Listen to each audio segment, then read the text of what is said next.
Sierra de Historias, con Alberto Garín. Helsinki es la capital más septentrional de la Europa continental y además la más fría. Es posible que para un turista Helsinki no sea el primer destino en el que pensaría en el caso de un viaje de recreo. Y sin embargo, la capital de Finlandia es una de las ciudades en cuya traza urbana, en cuyo desarrollo, más fácil podemos entender la historia de este singular país, Finlandia. Una historia que ha estado marcada por las relaciones con su gran vecino, Rusia. Esa Rusia que quiso conquistar Finlandia durante siglos hasta que lo consiguió a comienzos del siglo XIX, para a partir de ahí mantener una relación de señor-vasallo que había de perdurar hasta el final de la Guerra Fría, el único momento en el que Finlandia por fin ha logrado liberarse de la tutela de los rusos. Todas esas vicisitudes históricas están bien marcadas en el urbanismo y la arquitectura de la ciudad de Helsinki, de una manera además singularmente nítida, clara, como pocas veces se puede ver en una ciudad. Y eso hace que recorrer Helsinki ya no solamente es la oportunidad de conocer una ciudad con una serie de atractivos interesantes, sino sobre todo la mejor manera de sumergirse en la historia de Finlandia. La mejor manera porque, insisto, habrá pocas ciudades en el mundo que presentan una evolución urbana y un desarrollo inmobiliario que marque la historia con una claridad tan meridiana como la que podemos ver en Helsinki, la capital de Finlandia.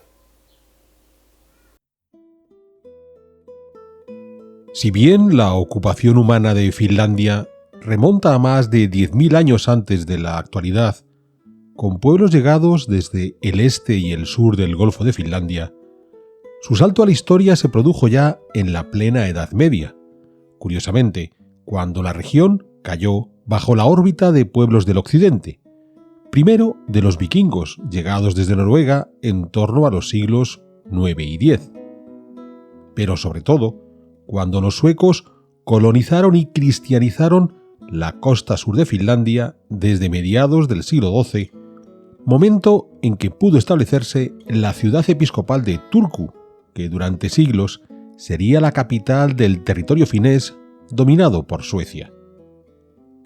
Un dominio que fue cuestionado por los rusos desde el siglo XIII y durante 5 centurias, hasta que en 1809 el ya conocido como Gran Ducado de Finlandia pasó a manos del zar de Rusia.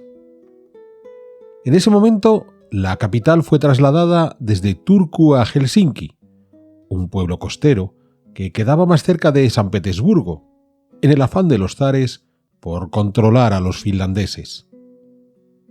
Helsinki había surgido hacia 1550 como un atracadero dentro del empeño por dominar las rutas comerciales en el Golfo de Finlandia.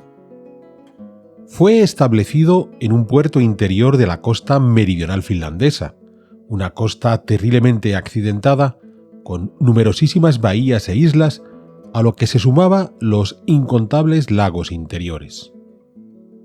La ubicación de Helsinki estaba especialmente protegida. En su origen, se ubicó en la península de Kruununhaka, donde están los principales edificios de la época zarista. Al norte estaba la bahía de Touolahti, hoy troceada en diferentes lagos salados por la construcción de diques para el ferrocarril o las carreteras, además de haberse desecado otro sector para las construcciones contemporáneas. Al sureste, la isla de Katajanotka, donde está la catedral ortodoxa. Al suroeste, la península de Ujallinna, donde se ubica el distrito del diseño, que en el pasado fue una isla hasta que se rellenó el canal que le separaba de la ciudad, donde hoy está la popular avenida Esplanadi. Por delante de este conjunto de pequeñas bahías e islas que rodeaban al Helsinki original, al sur había otras muchas islas que protegían la entrada del puerto, incluidas la de Suomenlinna, donde se levantó la principal fortificación que defendía la ciudad. Suomenlinna fue construida a partir de 1748 por parte del Reino de Suecia con objeto de frenar el expansionismo ruso por el Golfo de Finlandia. El zar Pedro I había fundado la ciudad de San Petersburgo en 1703 dentro de ese empeño de avanzar hacia el mar Báltico. En 1713, dentro de la Gran Guerra del Norte, que se desarrolló entre 1700 y 1721, los ejércitos rusos atacaron Helsinki. El comandante sueco de la plaza, incapaz de defenderla, decidió incendiarla, motivo por el que en el actual Helsinki prácticamente no existen restos anteriores a la segunda mitad del siglo XVIII. La Gran Guerra del Norte terminó en 1721, con el Tratado de Nystad, que consolidó la presencia rusa en las costas orientales del mar Báltico, aunque la mayor parte de Finlandia permaneció bajo dominio sueco. Pero las ambiciones rusas no se detuvieron ahí, y entre 1741 y 1743 se desarrolló la Guerra Ruso-Sueca, que concluyó con la incorporación a Rusia de nuevos territorios al noroccidente de San Petersburgo. Fue entonces cuando los suecos decidieron construir, a partir de 1748, el castillo de Suomenlinna para defender el puerto de Helsinki y, sobre todo, como principal fortín frente a cualquier avance de la flota rusa desde San Petersburgo. Las obras se demoraron durante medio siglo y al final resultaron ineficientes, pues cuando en 1808 el zar Alejandro I, en ese momento aliado de Napoleón Bonaparte, declaró la guerra a Suecia, envió sus tropas sobre Helsinki y bombardeó el fortín de Suomenlinna, que se rindió de inmediato en mayo de ese año de 1808. En 1809, como dijimos antes, Finlandia quedó incorporada al Imperio ruso y Suomenlinna se mantuvo como la fortaleza que había de defender la entrada a Helsinki. Sus baluartes fueron renovados e incluso a finales del siglo XX se mejoró su artillería con vistas a la escalada bélica que llevó hasta la Primera Guerra Mundial. En 1917, Finlandia logró su independencia, si bien estalló una guerra civil entre enero y mayo de 1918 entre los rojos, partidarios de la revolución bolchevique, y los blancos, que aspiraban a una Finlandia alineada con las democracias liberales de la época. Los blancos resultaron victoriosos y Suomenlinna se convirtió provisionalmente en campo de concentración para los derrotados rojos. Durante la Segunda Guerra Mundial, Suomenlinna recuperó su valor militar en el enfrentamiento entre Finlandia y la Unión Soviética. La victoria soviética hizo que la fortificación fuera desmontada hasta que en 1973 fue cedida a las autoridades civiles. Desde entonces se habilitó como espacio turístico, una restauración que le valió su declaración como Patrimonio de la Humanidad en 1991. Más allá de las vicisitudes de Suomenlinna, lo que hemos de recordar es que esta fortificación siempre tuvo el valor estratégico de ser el cierre natural de la bahía de Helsinki, junto con las otras numerosas islas que formaban ese puerto natural que era Kruununjaka, donde, como decíamos antes, se hallan los principales edificios de época zarista. Porque hemos visto cómo Helsinki nació como un pequeño pueblo costero hacia 1550, situación que no había de cambiar de forma notable cuando fue incendiada en 1713 por el comandante sueco de la plaza. A partir de ahí, su reconstrucción no cambió en gran medida su forma tradicional. La plaza principal quedaba al sureste de la actual Plaza del Senado, como refleja el edificio más antiguo de Helsinki, la Casa Söderholm, datada en 1757. Por tanto, una plaza abierta sobre el puerto de la ciudad. A partir de ahí, el callejero era bastante irregular. Cuando los rusos invadieron Finlandia en la primavera de 1808, Helsinki volvió a sufrir un nuevo incendio que destruyó buena parte del lugar. En 1812, ya dentro del Imperio ruso, Helsinki fue reconvertida en capital de Finlandia y se lanzó un ambicioso proyecto de reconstrucción rehaciendo completamente su traza. Un proyecto establecido por Johan Albrecht Ehrenström, notable finlandés, que quiso seguir las modas urbanísticas neoclásicas de la segunda mitad del siglo XVIII, con las características propias del mundo ruso, donde se empleaban las dimensiones gigantescas. La nueva plaza principal, la del Senado, se situó más al noroeste de la anterior, separándola de la costa, con lo que se consolidaba su valor urbano por encima del portuario.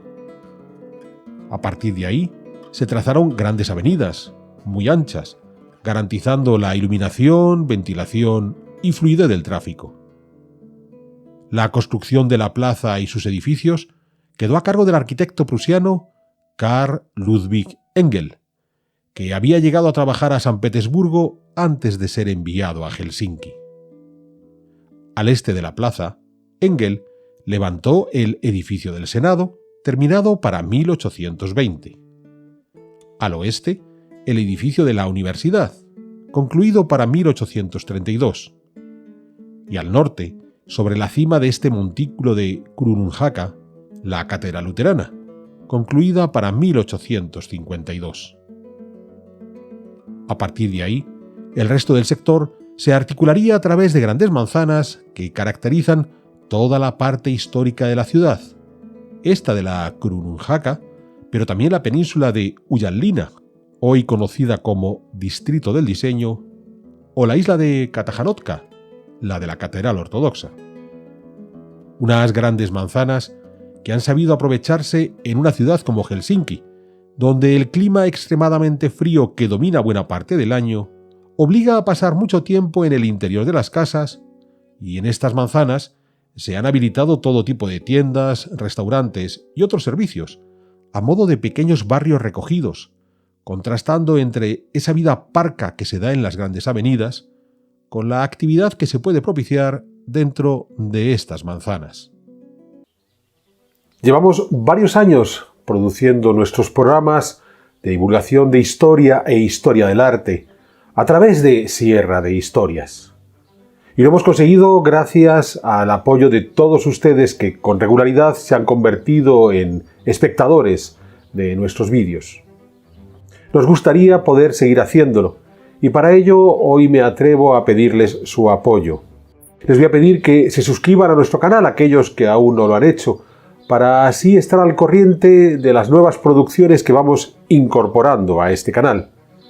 Y además invitándoles a aquellos que nos puedan echar una mano económicamente a hacerse miembros de Sierra de Historias, porque esa es la mejor forma de garantizar que podemos seguir adelante con nuestro trabajo, en donde nuestro empeño por lograr una divulgación histórica en la que el arte sea fundamental es la clave.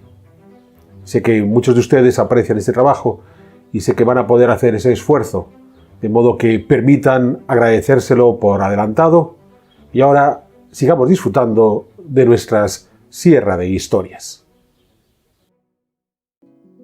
Como decíamos antes, la traza regular del Nuevo Helsinki se extendió por los tres lados de la bahía donde se ubica el puerto. Si bien la urbanización propiamente dicha de los diferentes sectores no se produjo de inmediato. Un buen ejemplo es el que, como hemos dicho, hoy conocemos como Distrito del Diseño, Ullanlinna, al suroeste del área del Senado, del que estuvo separado por una zona inundable donde el propio Engel habilitó un vistoso parque, el de Esplanadi, ya para 1812, un parque que hoy es el corazón de la ciudad. Para la primera mitad del siglo XIX, Ullanlinna aún tenía una función militar, como emplazamiento de las últimas defensas de Helsinki, aunque muy rápidamente se convirtió en un área residencial con elegantes parques como el de Kaivopuisto y notables villas que pueden verse al entrar al puerto. Con todo, la mayor parte de Ullanlinna se construyó con edificios historicistas de finales del XIX o modernistas de comienzos del XX, mostrando bien la propia evolución de Helsinki. Tras colmatar la colina de Kruunhaka, las siguientes áreas de crecimiento de Helsinki fueron este barrio de Ujanlina junto con el de la Catedral Ortodoxa, algo que es fácil de comprobar con un sencillo paseo por la ciudad observando la variación estilística de sus inmuebles. El último barrio que cerró este centro histórico fue donde se ubicó la estación del tren, al noroeste del Kruunhaka y al sur de la bahía de Toolonlahti. La estación ya estaba habilitada para 1862, aunque la actual es obra de Eliel Saarinen, que la terminó para 1919, uno de los edificios más hermosos de Helsinki. Este barrio estaba cerrado al sur por el Museo de Arte Finlandés, el Atheneum, construido por Theodor Heuger dentro de las modas historicistas y terminado para 1887. Al Atheneum hemos de dedicarle una sierra de historias, pues contando con una colección de arte relativamente limitada, tiene la virtud de haber sabido reunir las diferentes corrientes artísticas europeas desarrolladas desde el siglo XVIII hasta nuestros días. Consolidados estos sectores que hoy conforman el centro histórico de Helsinki, la ciudad fue creciendo hacia el oeste, para lo que se había rellenado la bahía de Kylylahti desde comienzos del siglo XIX, formando el barrio de Kamppi, que durante largo tiempo fue un área residencial humilde, además de ser el establecimiento del cuartel de Turku, con una de las principales guarniciones de la ciudad. A partir de los años 1930, comenzó la renovación general de Kamppi, una renovación que se consolidaría tras la Segunda Guerra Mundial dentro de las formas propias del estilo internacional, con edificios de plantas libres, fachadas libres, ventanas corridas, con proporciones más pequeñas, o el cambio de los materiales tradicionales, sobre todo el ladrillo, por el hormigón y el vidrio. Un proceso similar se vivió en el barrio al norte de Kamppi, el de Toolo, ubicado sobre una colina natural donde ya pudo haber una pequeña aldea desde el siglo XVI, aunque siguió siendo una zona eminentemente rural hasta comienzos del siglo XX. Fue entonces cuando se estableció un plan de ordenación urbana en 1906, obra de los arquitectos Gustav Nyström y Lars Sonck. La idea era desarrollar una zona residencial donde dar cabida al crecimiento demográfico que estaba experimentando Helsinki. Para los años 1930, se habían levantado numerosos edificios dentro de las formas historicistas habituales realizadas en ladrillo. Con todo, la construcción más significativa fue el Parlamento, levantado en el límite del barrio, mirando a la bahía de Toolonlahti, edificado entre 1926 y 1931, obra de John Siegfried Siren.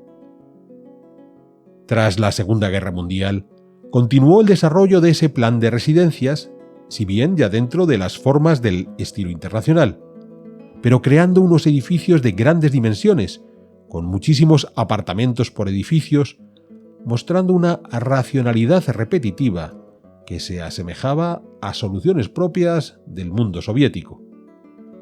Recordemos que tras la Segunda Guerra Mundial, Finlandia, aunque permaneció como un país neutral entre los bloques capitalista y comunista, su política internacional quedó tutelada por la Unión Soviética, una tutela que también se hizo ver en las creaciones culturales finesas, como estos bloques de apartamento de Toolo. Con todo, la construcción más significativa de este Toolo de los tiempos de la Guerra Fría fue la iglesia de piedra, la Tempeliaukio, ya planteada en 1930, pero que no se puso en marcha hasta después de la Segunda Guerra Mundial.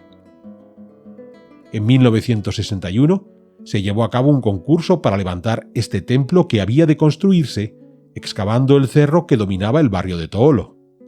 El concurso fue ganado por los arquitectos Timo y Tuomo Suomarinen, que terminaron la obra en 1969.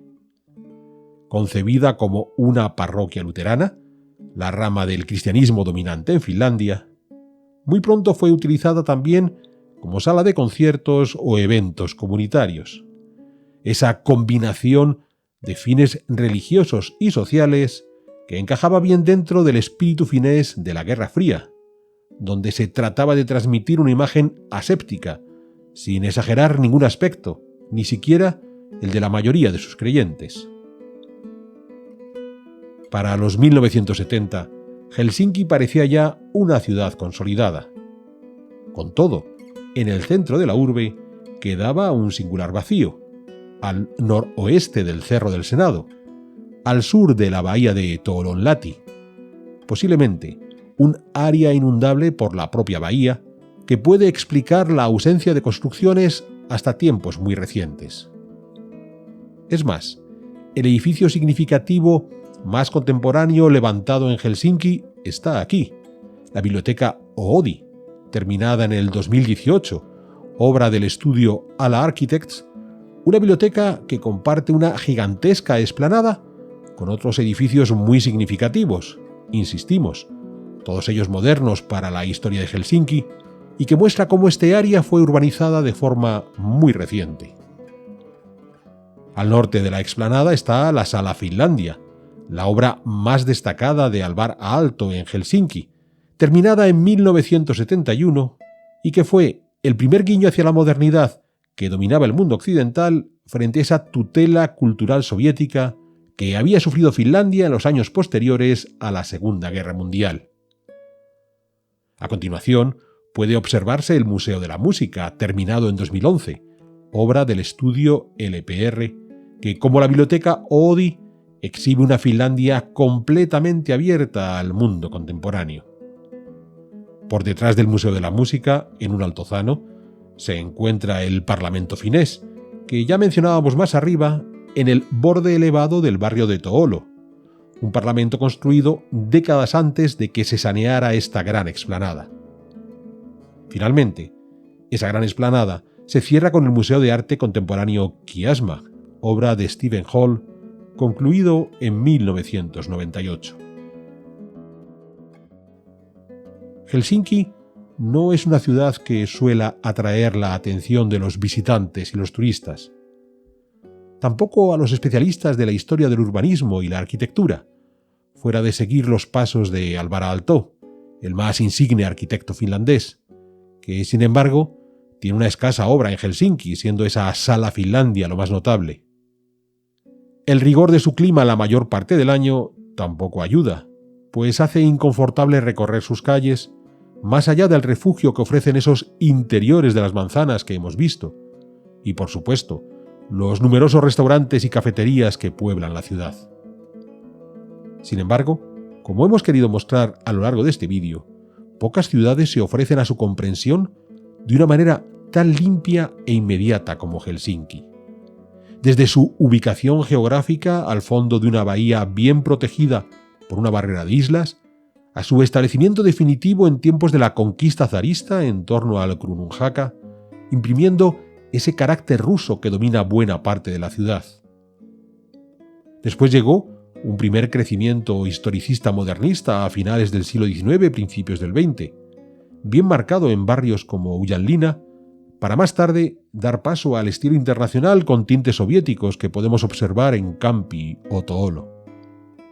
Y con el final de la Guerra Fría, las construcciones más recientes, sobre todo de finales del siglo XX y comienzos del XXI, cuando Finlandia, por fin, pudo despegar tras liberarse de la omnipresente tutela soviética. Helsinki, insistimos, es una ciudad que se deja entender y conocer con relativa facilidad. Bien es cierto que para ello resulta necesario saber los entresijos de la historia finesa, y así entender, por ejemplo, por qué todos los topónimos están escritos en finés, pero también en sueco. O por qué en la plaza principal de la ciudad, una Finlandia siempre temerosa de Rusia, cuando no claramente enemigos, rinde homenaje a un zar ruso, Alejandro II, como uno de los personajes fundamentales de la historia finlandesa, sobre todo de ese desarrollo de la segunda mitad del siglo XIX, reflejado en su arquitectura historicista. Porque, a la larga, comprender una ciudad, una de las creaciones más complejas de toda sociedad humana, permite entender las inevitables contradicciones históricas de esas sociedades humanas.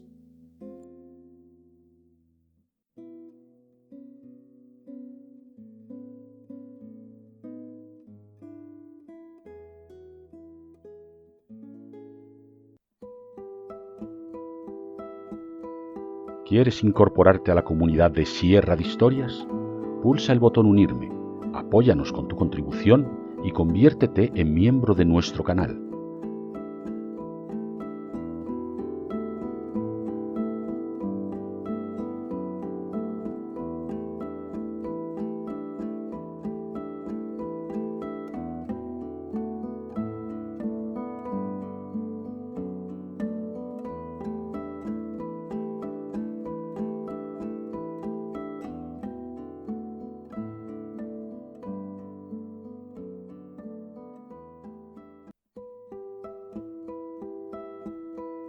¿Quieres incorporarte a la comunidad de Sierra de Historias? Pulsa el botón Unirme, apóyanos con tu contribución y conviértete en miembro de nuestro canal.